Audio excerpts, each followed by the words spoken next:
Hello and welcome. آج ہم آپ کی ملاقات کرا رہے ہیں محمد فیصل صاحب سے جو چیف ایگزیکٹو ہیں کیا موٹرز کے. Faisal Sahab welcome to Nukta. Thank you very much for inviting me. سب سے پہلے میں چاہوں گا کہ آپ تھوڑا بتائیے کیا موٹرز پاکستان میں کب آئی اور اس وقت آپ کے کتنے ماڈلز ہیں مارکیٹ میں. Okay, so Kia, which is now Lucky Motor Corporation, entered Pakistan automotive sector in 2019 July. یعنی پریکٹیکلی ہم نے جب اپنی پہلی پروڈکٹ لانچ کی وہ مہینہ تھا جولائی 2019 کا. So we started setting up the factory in 2017-18 time frame. So 1.5 سال کے ریکارڈ عرصے میں ہم نے اپنی گاڑیوں کی فیسلٹی کو سیٹ اپ کیا اور 2019 جولائی میں ہم نے پہلی اپنی پروڈکٹ کیا اسپورٹیج, جو ہمارا اسٹار پروڈکٹ ہے, ہمارا فلیگ شپ پروڈکٹ ہے, وہ ہم نے لانچ کیا. اس کے بعد ہم نے 4 اور CKD ماڈلس لانچ کیے. سو 3 کیا کے اور ایک پوجو کا. پوجو کے ساتھ بھی ہم نے ایک کولیبریشن کیا تھا. سو آفٹر کیا اسپورٹیج وی لانچ کیا پکانٹو 1000 cc ہیچ بیک. اس کے بعد ہم نے کیا Sorento 7 seater 3500 cc and 2.4 litre SUV, وہ ہم نے لانچ کی. اس کے بعد ہم نے کیا اسٹونک لانچ کی جو کہ ایک چھوٹی کراس اوور ہے. اینڈ اس کے بعد ہم نے پوجو کی 2008 لانچ کی تھی پاکستان میں. ٹھیک ہے. اور ریسنٹلی آپ نے ایک EV بھی لانچ کیا ہے, تھوڑا اس کے بارے میں بتائیں. جی, ابھی ہم نے ریسنٹلی 2 EVs لانچ کیے ہیں. ایک کیا EV5 اینڈ دین اس کے بعد کیا کی فلیگ شپ EV9. سو کیا EV5 اور کیا EV9 جو ہے, اس میں کیا EV9 کی اگر میں بات کروں تو کیا EV9 از کیا کی وہ ایک پروڈکٹ جس کو اگر آپ کہیں کہ دنیا میں سارے ایوارڈز اگر کسی ایک پروڈکٹ کو ملے ہوں وہ کیا کی EV9 ہے, جس کو ہر طرح کے ایوارڈس مل چکے ہیں اور اس کے ڈیزائنر کو ڈیزائنر آف دا ایئر بھی ایوارڈ ملا ہے. سو کیا EV5 اور EV9 جو ہے وہ ایک ایلیٹ کلاس کی گاڑیاں ہیں. اور کیا EV5 ہماری 2 ٹرمس میں اویلیبل ہے. اس کا جو ایک پہلا ٹرم ہے وہ ہے 18.5 ملین کا جو کہ شارٹ رینج ہے. اس کا جو top of the line term ہے وہ ہے 23.5 ملین کا جو کہ لانگ رینج ہے, جس کی مائلیج زیادہ ہے compare to the short range. EV9 GT line ہم نے آفر کی ہے اور ایک ہی اس کا ٹرم ہے, وہ ہے 43.2 ملین کا. یہ دونوں گاڑیاں EV جو ہیں وہ CBU میں ہم ان کو لوکلی نہیں پروڈیوس کرتے. بٹ ابھی ریسنٹلی ہم نے کیا کی لانگ ویل بیس لیٹسٹ جنریشن اسپورٹیج لانچ کی ہے. اچھا, میرا اگلا سوال یہی تھا کہ کون کون سی گاڑیاں ہیں جو یہاں اسمبل ہو رہی ہیں, کون سی جو ہے وہ پورے آپ امپورٹ کر رہے ہیں. تو اوکے, سو اگر ہم ٹوٹل آٹوموبائل لینڈسکیپ کی اپنے بات کریں اور پورٹ فولیو کی, تو ہماری 3 گاڑیاں ہیں جو CBU میں ہم بیچ رہے ہیں. ایک کیا کی کارنیول وچ از 11 سیٹر لگژری پیپلز موور. اس کے بعد ہماری یہ 2 ہیں جو کہ کیا EV5 اور کیا EV9 جو کہ EV complete battery electric vehicles ہیں. اس کے علاوہ جو 5 گاڑیاں ہیں وہ ہم لوکلی پروڈیوس بنا رہے ہیں, لائک جس کے پارٹس ہم باہر سے منگاتے ہیں اور کچھ پارٹس ہم لوکلی بھی یا تو خود بناتے ہیں یا ہم لوکل وینڈر سے بائی کرتے ہیں. جس کے اس کی پرسنٹیج آپ بتا سکتے ہیں کہ جو آپ یہاں پہ اسمبل کر رہے ہیں گاڑیاں, اس میں ڈفرینٹ جو ماڈلز ہیں آپ کے, کتنا پرسنٹیج آف پارٹس جو ہیں وہ یہاں بنتے ہیں اور کتنا پرسنٹ ابھی بھی امپورٹ ہوتا ہے؟ امپورٹ ہوتے ہیں. اوکے, سو ہماری جو 2 والیوم سیلر ہیں پروڈکٹس جس کو ہم کیا اسپورٹیج اور کیا پکانٹو کہتے ہیں. سو اب تک ہم کیا اسپورٹیج 40,000 پلس بیچ چکے ہیں in a shorter period of like 5.5 years. اور کیا پکانٹو بھی آلموسٹ 5 سال کے عرصے میں ہم 18-20 ہزار گاڑیاں بیچ چکے ہیں. جو اگر کسی نیو انٹرنٹ کے پرسپیکٹو سے بات کروں تو اسپورٹیج جیسا کوئی ایک گاڑی کسی نے اتنا والیوم بیچا ہی نہیں. اگر میں کہوں ٹوٹل ملا کے کسی نیو انٹرنٹ نے 70,000 پلس گاڑیاں بیچی ہیں پاکستان میں, ایون آٹوموبائل کی ہسٹری میں انکلوڈنگ ایگزسٹنگ OEMs, کسی نے بھی اپنی شروع کی 5-5.5 سال کی جرنی میں اتنی گاڑیاں نہیں بیچی ہیں. سو یہ 2 ہماری جو فلیگ شپ پروڈکٹس ہیں, جو والیوم سیلرز جس کو میں کہتا ہوں, یہ آلموسٹ 35-40% لوکلائزڈ ہیں. تو ان ویلیو ٹرمز گاڑی کی ویلیو اگر فرض کریں امپورٹ ویلیو, اگر سارے پارٹس باہر سے آتے ہیں تو اگر $10,000 کی ویلیو ہے تو $4,000 جو ہے وہ ہم لوکلی پروکیور کر رہے ہیں یا بنا رہے ہیں, اور $6,000 ایکوولنٹ جو کر لیں آپ 60% وہ ہم امپورٹ کر رہے ہیں. اچھا, اب جو پارٹس آپ یہاں پہ بنا رہے ہیں تو کیا لوکل جو وینڈر انڈسٹری ہے وہ اتنی بڑی ہے؟ بیکاز ہم نے دیکھا ہے over the last few years, پہلے ہم جانتے ہیں کہ جاپنیز گاڑیوں کا یہاں پہ ایک طرح سے میجورٹی انہیں کی تھی, پھر آہستہ آہستہ چائنیز آئیں, اب آپ کورین بھی ہے, پھر آپ پوجو بھی یورپین بھی لے کے آئیں. تو یہاں پہ وینڈر انڈسٹری کے پاس اتنی کیپیسٹی ہے کہ سب کو کیٹر کر سکے؟ دیکھیے, کیپیسٹی تو میں کہوں گا ہے, کیونکہ پاکستان میں اگر میں والیومس کی بات کروں تو آٹو مارکیٹ اگر آپ پچھلے 25 سال کو اسٹڈی کر لیں تو ہر 5 سال میں ایک پیک آتی ہے, پھر ویلی آتی ہے. یہ 5 سال کا سائیکل ہے جس کے اندر آٹو سیکٹر یا اوپر آتا ہے یا پھر اس کے بعد نیچے آتا ہے.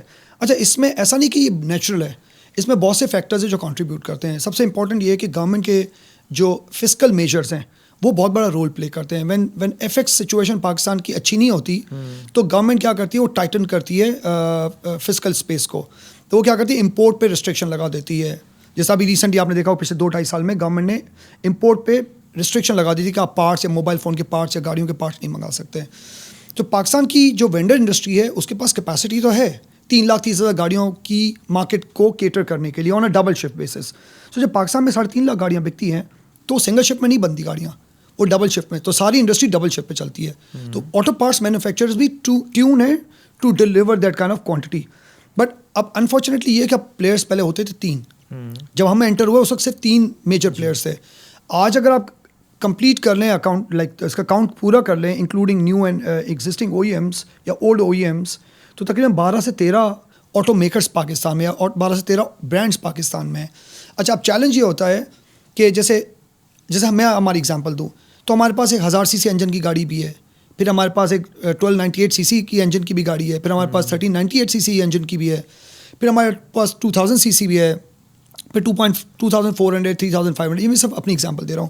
لائک وائز انڈسٹری میں ہر پلیئر کے پاس کسی کے پاس 660 cc انجن ہے, کسی کے پاس 1800 cc ہے, کسی کے پاس 1300 cc ہے. سو انجنس مختلف سائزز کے بن رہے ہیں. اچھا, یہ تو پاکستان میں بنتا ہی نہیں ہے انجن, اور ٹرانسمیشن بھی پاکستان میں نہیں بنتی, باہر سے آتی ہیں.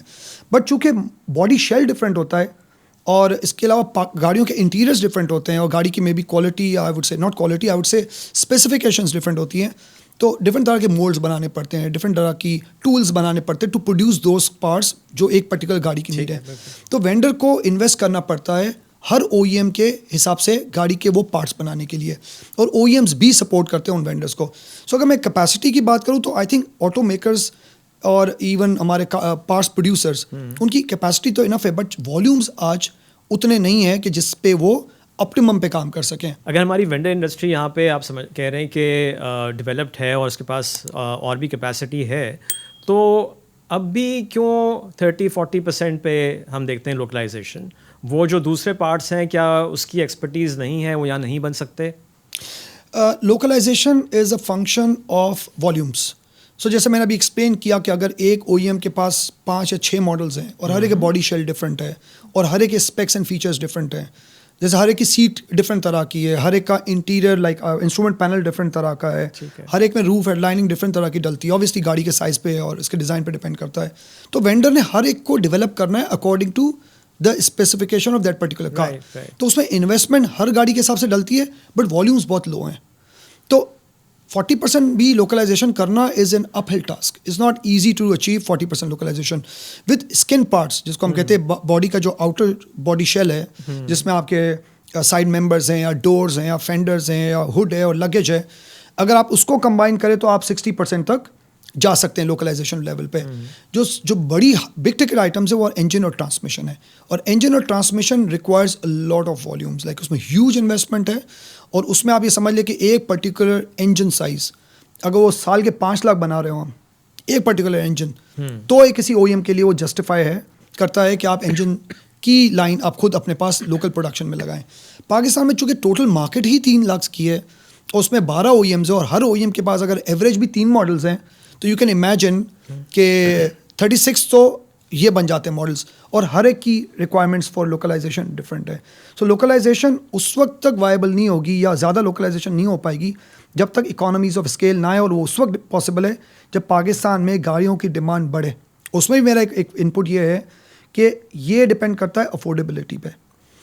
جب تک گاڑیاں افورڈیبل نہیں ہوں گی, جب تک گورنمنٹ کنسسٹنٹ پالیسی سے فور اے پیریڈ آف سے 10 ایئرز نہیں کہے گی اچھا یہ پالیسی ہے, یہ فریم ورک ہے, ہم بیچ میں کوئی ایڈمنسٹریٹو میجرز یا فسکل میجرز نہیں لیں گے, تو او ای ایمس کیا ہوتا ہے کہ او ای ایم ایک چیز پلان کرتا ہے, اور آٹوموٹیو ایک کمپلیکس بزنس ہے. سو اگر آپ فرض کریں آج ایک گاڑی کا لانچ پلان کرتے ہیں کہ مجھے یہ گاڑی لانچ کرنی ہے, say for example it takes around 2.5 years to launch that product in terms of product کو کنسیو کرنا, اس کی فائنینشیل وائبلٹی, اس کا اکوپمنٹ امپورٹ کر کے یہاں پہ ویلڈ شاپ لگانا, اسمبلی اور پینٹ میں ماڈیفیکیشن کرنا, اینڈ دین اس کی localisation right from day one.